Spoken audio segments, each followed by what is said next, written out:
네, 안녕하세요. 동포세계 김용필입니다. 네, 오늘은 7월 29일 월요일입니다. 네, 날씨가 좀 무더운 그런 날씨입니다. 지난주에요, 이 재외동포 청장이 전격 교체가 됐습니다. 그래서 저도 깜짝 놀랐고, 그리고 또 이와 관련돼서 또 일하시는 분들도 좀 깜짝 놀라지 않았을까 생각합니다. 일단 이 재동포 청장은 이 차관급 인사죠. 그래서 임명권자가 이 대통령입니다. 그래서 지난 6월 5일 이 출범한 재동포청, 거기에 임기가 지금 한 1년 1개월 정도 지났나요? 아주 열심히 어쨌든 뭐 재동포 정책에 대해서 틀도 잡고 어떤 기본 계획도 수립도 하고 많은 그런 애착을 갖고 활동을 열심히 하려고 하는 그런 모습을 보였다고 생각이 드는데, 이 갑작스럽게 이 정격 교체가 이루어져서 왜 이렇게 전격 교체가 이루어졌는지 거기에 대한 또 의문점도 생기는 것 같습니다. 일단 새로 임명되는 분은 지난 25일 정진서 대통령 비서실장이 브리핑을 통해서 밝혔죠. 이상덕 인도네시아 대사입니다. 언론을 보니까 미주 한국일보 재동포청장 1년 만에 전격 교체 뭐 이런 제목으로 소식을 전하고 있습니다. 한번 볼까요? 지난해 6월 출범한 재동포청은 이기철 초대 청장이 1년 1개월 만에 물러나면서 새 청장을 맞이하게 됐다. 청장 전격 교체 이유에 대해서 대통령실은 별다른 설명을 하지 않았다. 이렇게 보도를 하면서 새로 임명된 이 이상덕 인도네시아 대사에 대해서는 이렇게 소개를 하고 있습니다. 그러니까 외교관 퇴임 이후인 2022년 4월 윤석열 정부의 한일 정책협의단 일원으로 일본을 방문을 했고, 같은 해 12월 주 인도네시아 대사에 임명이 됐다. 이렇게 윤석열 대통령과의 관계, 이거를 주목해서 이렇게 미주 한국일보가 전하는 것을 볼 수가 있었습니다. 이상덕 인도네시아 대사, 이렇게 임명됐다고 하는데, 재동포 청도 25일 이런 보도를 냈습니다. 이 중국과 동남아 등 우리 교민이 많이 거주하는 지역에서 주로 근무했고, 오랜 외교관 생활을 통해 체득한 협상과 이 조정 능력이 탁월하다.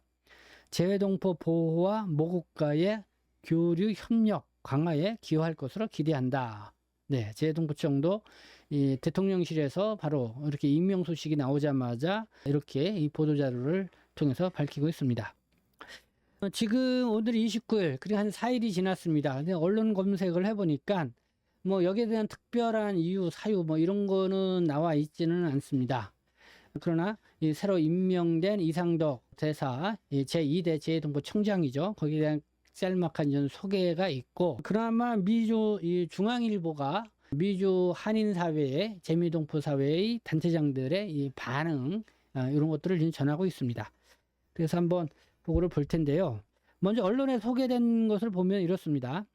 이상덕 대사, 이 1960년생입니다. 그리고 외모고시 22회 이교부에 그래서 입부를 했고요. 한국 외국어 대학교 포르투갈어를 졸업을 했고, 미국 조지아 주립대에서 이 정치학 석사 학위를 취득을 했습니다. 그리고 외교부 동북아시아 국장, 또 동북아시아국 심의관, 동남아과 과장, 그리고 서남아 대양주과 과장, 이렇게 역임을 했고요. 보니까 이 동북아국 국장을 지낼 때 그때 한참 2014년도 위안부 문제 관련 이 대일 협상 실무를 맡았다고 합니다. 그래서 2014년 4월부터 이듬해 12월까지 12차례에 걸쳐서 한일 국장급 협의회 수석대표로 참여를 해서 위안부 이 합의를 이끌어냈다. 뭐 이렇게 소개를 하고 있습니다. 이 박근혜 대통령 때죠. 그러니까 박근혜 대통령 때 외교부 이 동북아시아국 이 국장을 지내면서 위안부 문제, 일본과의 이 합의를 도출해내는데 역할을 한 인물이다. 이렇게 알 수가 있습니다. 거기에다가 또 윤석열 대통령하고 또 일본도 같이 방문한, 그렇기 때문에 상당히 뭐랄까 일본에 대해서 잘 아는 그런 인물이 아닌가 이런 생각이 듭니다. 이력을 보니까 또 이렇게도 나와 있습니다. 뭐 일본 대사관에서 1등 서기관을 지냈고요. 중국에서도 또 대사관, 공사 참사관을 지냈고, 일본 대사관, 공사 참사관, 또 주 싱가포르 대사 등 여러 제외 공간에서 이 근무 경력을 갖고 있습니다. 그러니까 이 중국 대사관에서도 이 공사 참사관으로 이 지냈다. 그래서 어느 정도 뭐 중국도 아는 인물이다 이렇게 볼 수가 있는데, 뭐 그래서 아마 재동포 청은 뭐 중국과 이 동남아 등 우리 교민이 많이 거주하는 지역에서 주로 근무를 했다. 오랜 외교관 생활을 통해서 체득한 협상, 조작 능력이 탁월하다. 그리고 재동포 보호와 모국과의 교류 협력 강화에 기여할 것을 기대한다고 이렇게 입장을 낸 것 같습니다.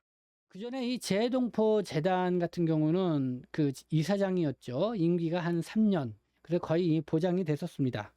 그래서 이 재동포 청장은 대통령이 임명권자인 이 정무직이기 때문에 임기가 별도로 있지가 않다고 합니다. 그래서 이 대통령의 의지에 따라서 빨리 바뀔 수도 있고 또 오래 할 수도 있는 그런 정무직이라고 하는 것입니다. 자, 미주 중앙일보 보도를 한번 보도록 하겠습니다. 자, 재동포 청장 1년 만에 교체, 정책 일관성 차질 우려, 이렇게 제목으로 보도를 했는데요. 이 한인사회 단체장들은 당황한 반응을 보이면서 향후 재외동포 정책이 추진하는 데 있어서 일관성의 부족 영향이 빚을까 우려가 된다. 이렇게 현지 반응을 보도를 했습니다. 일관성, 재외동포 정책의 일관성이 있어서 이 부정적인 영향을 미칠까 우려가 된다. 뭐 그런 측면도 있죠. 뭐 이렇게 그래도 청장이 바뀌게 되면은 내부의 인사 조정도 또 빨리 이루어지게 되면은 이 재외동포청 내부 분위기가 또 싹 또 바뀌게 되는 거죠. 그럼 어수선한 분위기가 또 있고, 그럼 그게 다시 제자리를 찾으려면 또 시간도 걸리고, 그렇기 때문에 이 재동포청이 출범한 지 1년밖에 안 돼서 어느 정도 이렇게 좀 자리를 잡아가나 싶었는데 또 청장이 이렇게 갑자기 바뀌어버리면은 또 이렇게 한번 휘젓게 되는 그런 상황이 되는 거죠.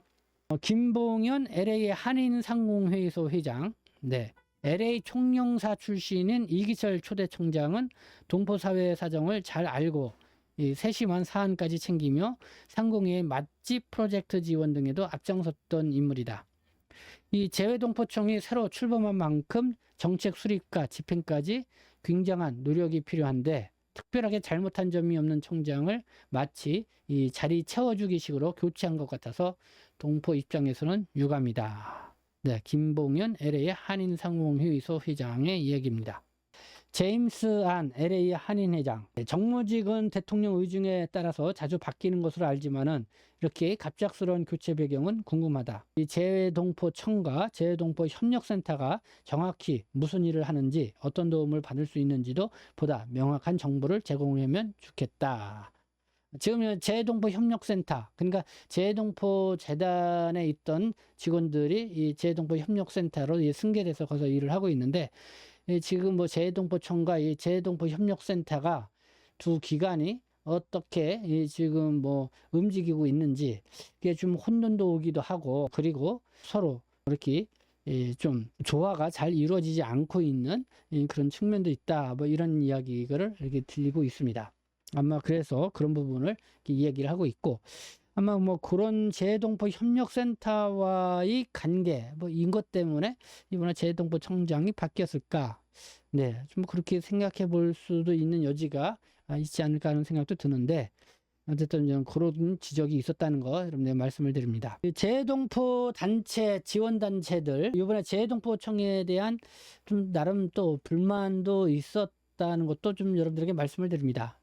이 가장 큰 불만이 이제 처음에 이제 재동포청을 통해서 예산을 지원받아서 활동을 하게 되는데 그 예산 지원 정책 결정도 상당히 늦게 결정됐고, 그리고 또 예상했던 그 예산, 예전서부터 쭉 받아왔던 예산에 상당히 많이 삭감이 돼가지고 이렇게 예산 지원 결정이 난 거죠.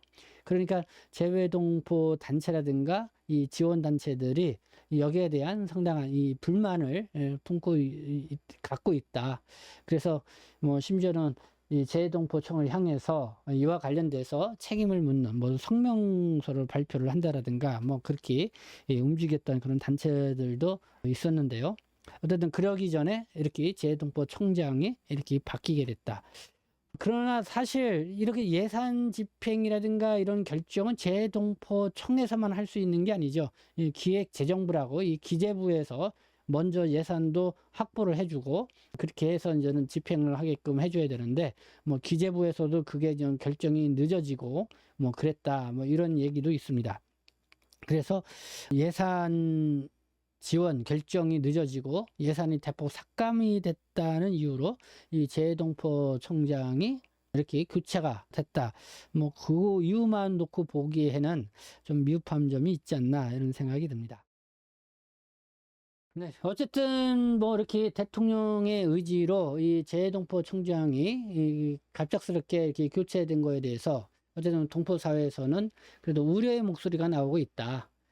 그리고 한편으로는 윤석열 대통령 어쨌든 재동포청이 지난해에 출범할 때도 뭔가 좀 갑작스럽게 물론 이제 윤석열 대통령이 공약사항에 들어가 있긴 했지만은 그래도 상당히 밀어붙이기 식으로 이 재동포청이 이 출범이 됐다 이런 인상이 강했었죠. 그래서 재동포청이 뭐 6월 5일 날 출범을 앞두고 어디에다가 재동포청을 둘 것이냐 뭐 그것도 결정이 안 돼서 지방자치단체 간에 뭐 치열한 뭐 유치전도 볼 수 있었고 그리고 또 누가 초대 청장이 될 것이냐 이것도 빨리 결정이 되지 않아 가지고 계속 이 궁금증을 갖고 있어야만 했습니다. 그러다가 이제 LA 총영사를 지낸 이기철 총장이 초대 청장으로 이렇게 낙점이 됐는데 사실 그때도 충분하게 재동포 정책 그 최지구 어떤 수장으로서의 충분한 검증이 됐냐 안 됐냐 뭐 이런 이야기들도 있긴 있었습니다. 그러나 어쨌든 이렇게 해서 또 이렇게 총장이 돼서 정말 재동포 정책에 있어서 재동포의 든든한 울타리가 되겠다 대변자가 되겠다고 하면서 여기저기 그냥 발로 뛰어다니고 어쨌든 기본 정책 수립을 하는 데 있어도 상당한 공을 들이고 이렇게 활동을 해온 걸 알고 있습니다.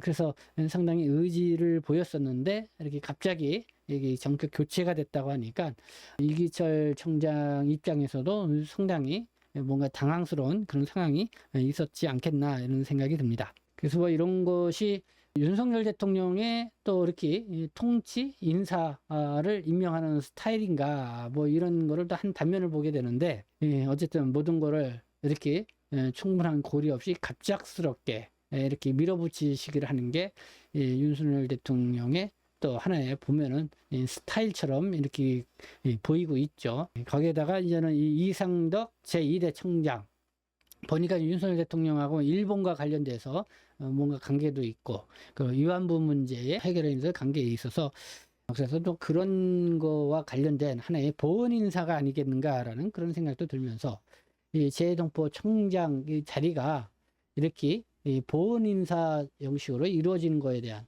그런 것도 좀 우리가 한번 유심 있게 봐야 될 것 같습니다.